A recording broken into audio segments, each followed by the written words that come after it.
Hello, ladies and gentlemen, my name is Potato Chief, and welcome to an Avengers Endgame review.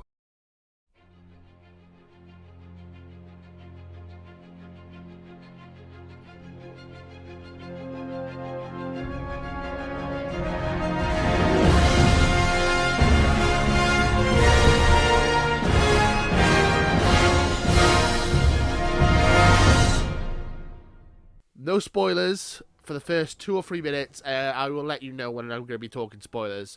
I just wanted to talk about this film. I don't really know what I'm doing because this is the first time I'm doing a movie review. So I'm hoping you guys will stick with it and hopefully give me some pointers for the next time I do this, if I do another one. Yeah, so we're not going to do spoilers for the first 2 or 3 minutes. I'm just going to talk in general about this film. I loved it. That's all I done. Thank you. Reviews over. Done over. Loved it. No. I feel like this film was super important for me to review because this is like a moment in time. Ironically, with all the time travel elements of this film, but this is like a moment in time where I'm gonna be telling my grandkids and about the time when I went to go see this film, because I feel like this film is a monumental piece of filmmaking. I'm a huge film fan. I did media in college and multimedia as well. And I obviously I've done loads of video editing and movies, and I watch so many films, and I feel like this is honestly a masterpiece of filmmaking. The fact that they've took 21 other films and then wrapped them up seamlessly or pretty damn good into one film. Like, this is Return of the Jedi on steroids, as far as I'm concerned. This is one of the greatest movie achievements ever. Honestly, I personally think. Maybe I'm overselling it, but I personally feel like these films are my generation's equivalent to the original Star Wars trilogy. Like, my parents grew up with the original Star Wars trilogy, and I've grew up with them, obviously. But that was like they handed them down to my generation, and I loved them. And I feel like these films, these Avengers films, are going to be handed down to my children and my grandchildren. And that's awesome. And in like 10, 20 years, there'll be another thing, maybe, that's like this level. But I don't know if it will ever be done again. I don't know if there's any... if anyone could ever make 21 films and then wrap them up perfectly into a 20-second film and make it almost seamless. I don't know if that's ever going to be possible again to do something like the MCU. I mean, there was a couple of meh films along the way. I would say For the Dark World. A lot of people didn't like Captain Marvel. Yeah, the original Hulk film. There was a couple of films where people were like, eh. But I think even the bad films were pretty decent compared to some of the rivals out there. And the fact that they managed to do this is incredible. Yeah, this film is amazing. Honestly, I would say go see it. If you haven't seen it now, go see it. Go see it. Come back and watch the spoiler part of this trailer Come back and watch the spoiler part of this review.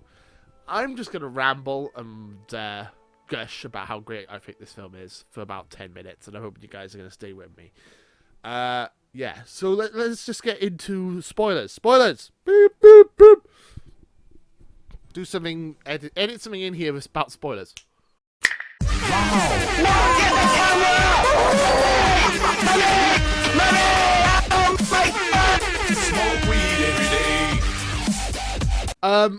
What a bloody film. As I said previously, the first hour, I don't really know how long it was. It felt like a long time. The first hour was pretty grim. Not gonna lie. So they hunt down Thanos and they kill him. Spoilers again. I did warn you. They hunt down Thanos and kill him straight away at the beginning of the film, and people were like, "Ooh, what?" And I was like, "Okay, obviously time travel, right?" I mean, it was kind of obvious. We knew that was kind of where this was going, but I was thinking, okay, they're gonna time travel, go back, and all this stuff. But then the 5 years later thing completely threw me. I'm like, whoa, they're gonna go with this has been 5 years of these people disappearing, and it's gonna be crazy. They had like Captain America in group therapy with the director of the film. I can't remember his name, so I'm really annoyed with myself. But there you go. Yeah.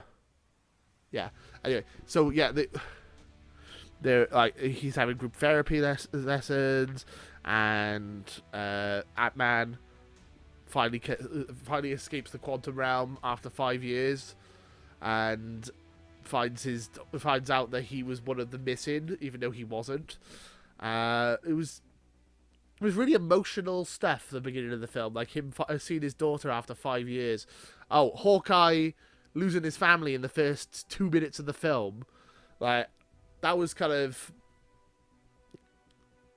when people were in the cinema, and it was like Hawkeye was with his family talking about mayonnaise on a hot dog. Like, who eats mayonnaise on a hot dog? Like, come on, that's such a weird kid thing. Anyway, yeah, they were talking about hot dogs and stuff, and I was like, okay, they're all gonna die. They're all gonna dust, right? I was like, but it seemed like everyone else was like shocked when that happened. It was weird. I thought like that was kind of obvious, but it was like still heart-wrenching. It was horrible. It was really horrible. And that kind of just sold me. You didn't really need the rest of the really sad stuff with the aftermath. But I was glad it was still there. I enjoyed it a lot. Yeah, so there was all that. Then they killed Thanos. Skip 5 years later. Yeah, so they killed Thanos. Skip 5 years later. And then Ant-Man says, comes up with the idea of time travel, and then all this time travel shenanigans, which is what made this film so amazing. It's, as I said previously, there's 21 other films, and they took some of the best parts of those films and done, like, they twisted them a little bit, subverted them, like, you got to see them from a different point of view, which is amazing. Like, I mean, the joke of, that suit does nothing for your ass, Captain America, and then Ant-Man going, that's America's ass, and all this stuff. Like, that subversion, like, that's kind of like hinting at the fact that you are seeing this from a different point of view, that you don't normally see it. I mean, I don't normally look at Captain America's ass, but I know there's some people who do, and all to you. But yeah, it was like, you got to see stuff from a different point of view. You get to see the original Avengers film from a different point of view. You get to see Guardians of the Galaxy from a different point of view. And for the Dark World from a different part of view. But it's fine. They didn't really do much in Dark World, to be fair. But it was like a weird choice. I get it, because the stone was there. The reality stone was there, so it makes sense. There's so much about this film. I've been talking for nearly 8 minutes, and I've not even barely scratched the surface of this film. And I'm gonna try and go faster now, and just cut to what stuff I liked. So, when I do wrestling reviews, pay-per-view reviews, I do predictions beforehand, and then I do reviews. So I did have a couple of predictions going into this film. I thought, so I always thought Iron Man was gonna die, and then I always thought, I always thought Iron Man was gonna die at this point, until recently. And then I watched a video by Game Theory, or Film Theory, and they kind of convinced me otherwise, and then I regret not going with my gut instinct and thinking that Iron Man was going to die. What they said in this video was, I mean, if you haven't seen it, it's worth watching, even though he's completely wrong about a lot of stuff in the film. But what he said was, Tony Stark's story, for a while now in the MCU, has been about him becoming a father figure, becoming a father. He was a father to Peter Parker. The reason he signed the Accords was because a child died. He had dreams about becoming a father with Pepper. And before this film came out, we were like, okay, I was thinking, okay, he's going to survive and then become a father at the end of the film, and then that's going to be happy ever after.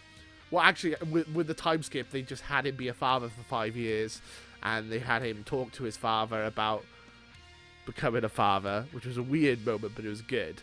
And then it was just like, it was basically, they had him have his becoming a father thing, and then, so the whole, sorry, I ranted again, but I'm hoping you guys are kind of following my train of thought here. So, they have him wanting to become a father figure, but being Iron Man always gets in the way. That's kind of like his recurring storyline. He's like, he wants to be a good father, but he has to do the right thing and be Iron Man and save the day. And that's essentially what happens here. He's been a father figure. He is his father, but he's like, I need to go back in time and save all these people, even though it's going to end up almost probably costing me my life. And he does that. He sacrifices himself for the greater good, but obviously leaving his daughter and leaving Peter Parker and all that on their own after the fact. So it's a sad moment, but it kind of makes sense. And also it's kind of poetic. The guy who started the MCU with the line "I am Iron Man" ends it with the same line, which is great. I loved it. I absolutely loved that moment.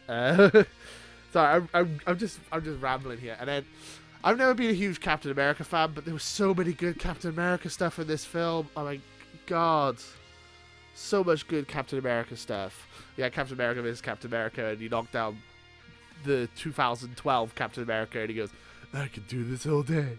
And then the modern Captain America is just like, "Yeah, I know you can," which is just the best. This is the best line.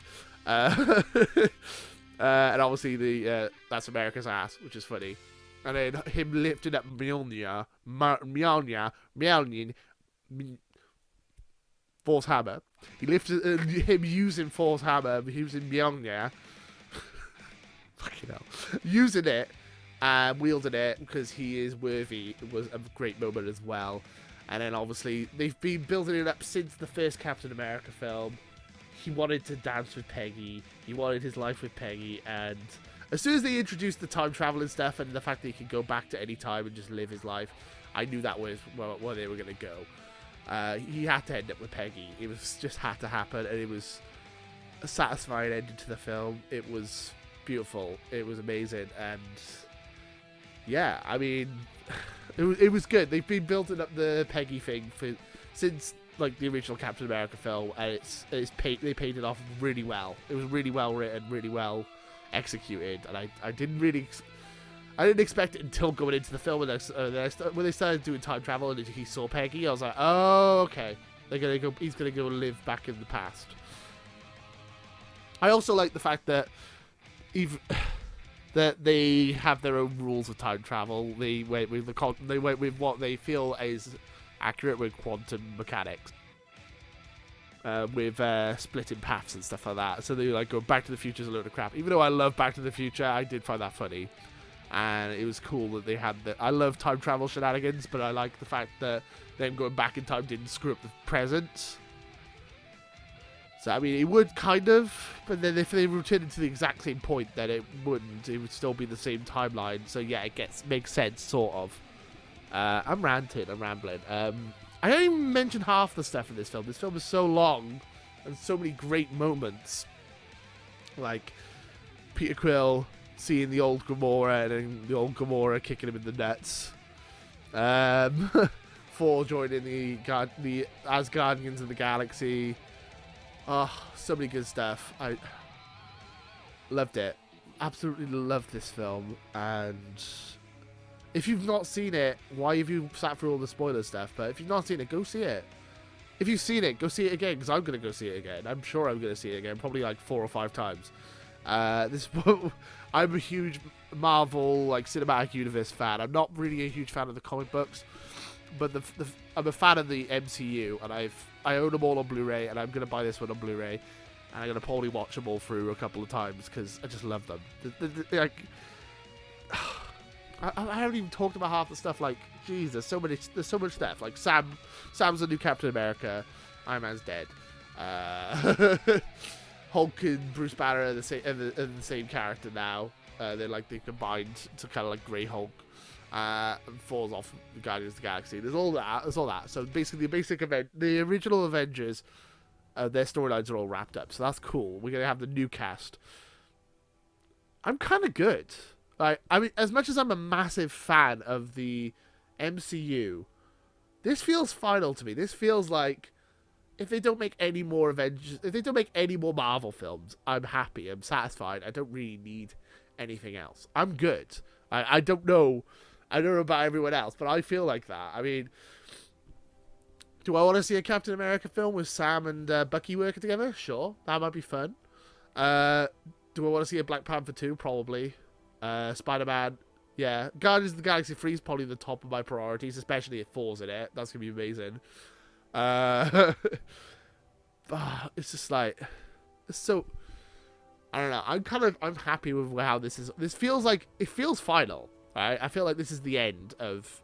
I was going to say an end of a phase, but it is literally an end of a phase. But another, I feel like this is... I know this is technically phase 4 or 5 now. I've lost track, to be honest. But this is essentially the end of the original Star Wars trilogy, if you were comparing it to that. This is 4, 5, 6 of Star Wars in 22 films. I feel like this is it, wrapped up. Now you start another 22 films, and hopefully they're not going to be... Hopefully they're going to be just as good, but I don't see how you can do it again. You've knocked it out of the park, and I don't know how they can do it again. Especially if you've got Captain Marvel as one of them, because I'm not sold on her as a character, not gonna lie. Not first. She's kind of like... I'm not going to go to... I was going to go to Ram, but I'm not going to. All I'm going to say is I feel like she's too OP. It's the same reason I don't like Superman. He's too overpowered, even though I'm not even going to go into the DC universe here. I was going to start going about Batman vs Superman, which is a terrible film. So I'm not going to even go down that road. But yeah. What a film. I loved it. 5 out of 5 stars. 5 out of 5 potatoes. Endgame gets. Would you guys like to see me do more movie reviews? Let me know in the comments below. Obviously, I'm not going to be able to do it for every big movie. I have a job and stuff, so I can't go see a movie the day it comes out a lot of the time. So these are going to be kind of rare. But would you like to see more of these? Let me know in the comments below. And thank you guys for watching me ramble for about like 10-15 minutes. Thank you for that. I hope you guys enjoyed this random video. And until next time, I am Potato Chief.